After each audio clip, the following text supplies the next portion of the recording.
रौद्र रस का स्थायी भाव क्या है? क्रोध, भय, उत्साह या फिर विस्मय। तो रौद्र का स्थायी भाव क्रोध है। आपने सुना भी होगा कि बहुत रौद्र रूप में रहता है, तो यानी कि बहुत क्रोधित रहता है। तो रौद्र रस का जो स्थायी भाव है वो है क्रोध। ऑप्शन नंबर ए सही है।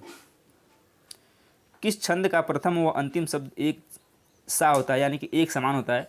प्रथम और जो अंतिम पद होता है, शब्द होता है, वो एक समान होता है। कुंडलियाँ, रोला, दोहा या फिर सोरठा। तो क्या है? यह है कुंडलियाँ। कुंडलियाँ में प्रथम और अंतिम जो शब्द होता है एक जैसा होता है, इसलिए उसको ऑप्शन नंबर ए सही है। सच्छास्त्र का संधि विच्छेद निम्न में से कौन सा है? सत प्लस छास्त्र, सच प्लस शास्त्र, सच प्लस शास्त्र या फिर सत प्लस शास्त्र। तो इसमें क्या हो जाएगा? सत प्लस शास्त्र, जो कि सच्छास्त्र हो जाएगा। ऑप्शन नंबर डी बिल्कुल करेक्ट है। कौटिल्य का विलोम शब्द है मृदुलता, आर्तव, मार्दव या फिर आर्जव। तो कौटिल्य का विलोम शब्द ना तो मृदुलता है, ना तो आर्तव है, ना तो मार्दव है। तो क्या हो जाएगा? आर्जव हो जाएगा कौटिल्य का विलोम शब्द। Option number D will be your right answer. अब पढ़कर क्या होगा इस वाक्य में कौन सी क्रिया है? प्रेरणार्थक क्रिया, संयुक्त क्रिया, पूर्वकालिक क्रिया या फिर अकर्मक क्रिया। इसमें कोई प्रेरणा तो मिल नहीं रहा था, इसलिए प्रेरणार्थक नहीं। कोई संयुक्त क्रिया भी नहीं है, इसमें संयुक्त क्रिया भी नहीं है। क्या? पूर्वकालिक क्रिया है, यानी कि ये पूर्व में। अब पढ़कर क्या होगा, यानी कि पहले जो पढ़ना था नहीं पढ़े, तो अब पढ़ के क्या होगा? तो ऑप्शन नंबर सी करेक्ट हो जाएगा। इसमें पूर्वकालिक क्रिया है।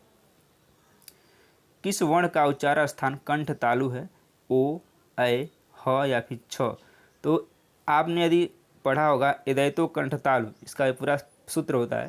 तो ये ऐ जो है, इसका जो उच्चारण स्थान है वो है कंठ तालु। ऑप्शन नंबर बी करेक्ट है।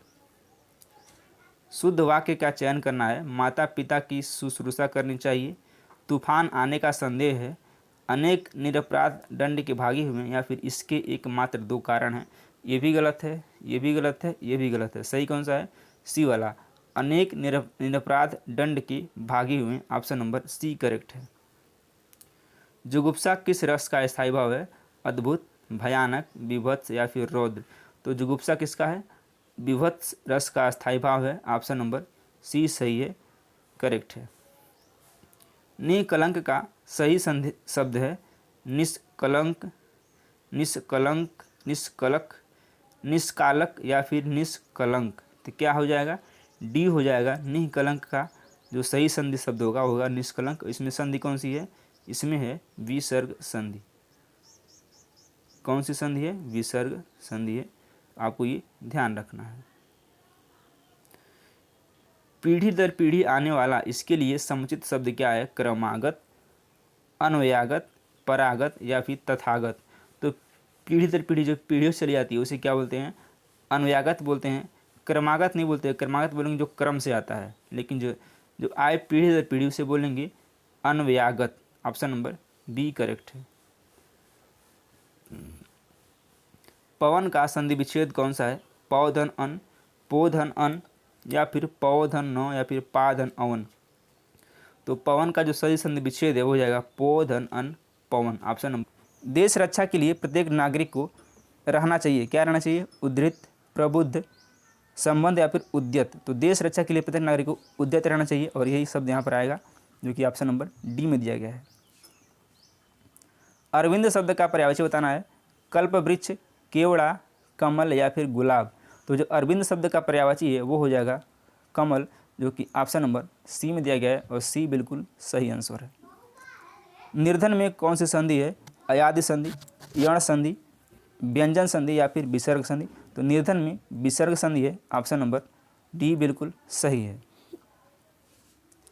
देशांतर में कौन सा समास है? कर्मधारय, बहुव्रीहि, द्विगु या फिर द्वंद्व। तो देशांतर में बहुव्रीहि समास है। ऑप्शन नंबर बी बिल्कुल सही है। अंबर पनघट में डूबो रही, ताराघट, उषा नागरी। निम्न पंक्ति में कौन सा अलंकार है? अनुप्रास, श्लेष, रूपक या फिर उपमा। तो अंबर पनघट में डूबो रही, ताराघट, उषा नागरी में रूपक अलंकार है। ऑप्शन नंबर सी सही है। निम्नलिखित में से कौन सा तद्भव शब्द है? इष्टिका, कुपुत्र, अमी या फिर उलूक। तो इसमें जो तद्भव शब्द है वो है अमी। ऑप्शन नंबर सी दिया गया है। निम्नलिखित वाक्यों में सही वाक्य का चयन कीजिए। तुलसी अवधि के श्रेष्ठ कवि और ब्रजभाषा के सूर हैं। तुलसी अवधि के श्रेष्ठ कवि हैं और सूर ब्रजभाषी हैं। तो इसका जो सही आंसर है वो हो जाएगा तुलसी और सूर क्रमशः अवधि और ब्रजभाषा के श्रेष्ठ कवि हैं। ऑप्शन नंबर डी बिल्कुल करेक्ट है। जीवन और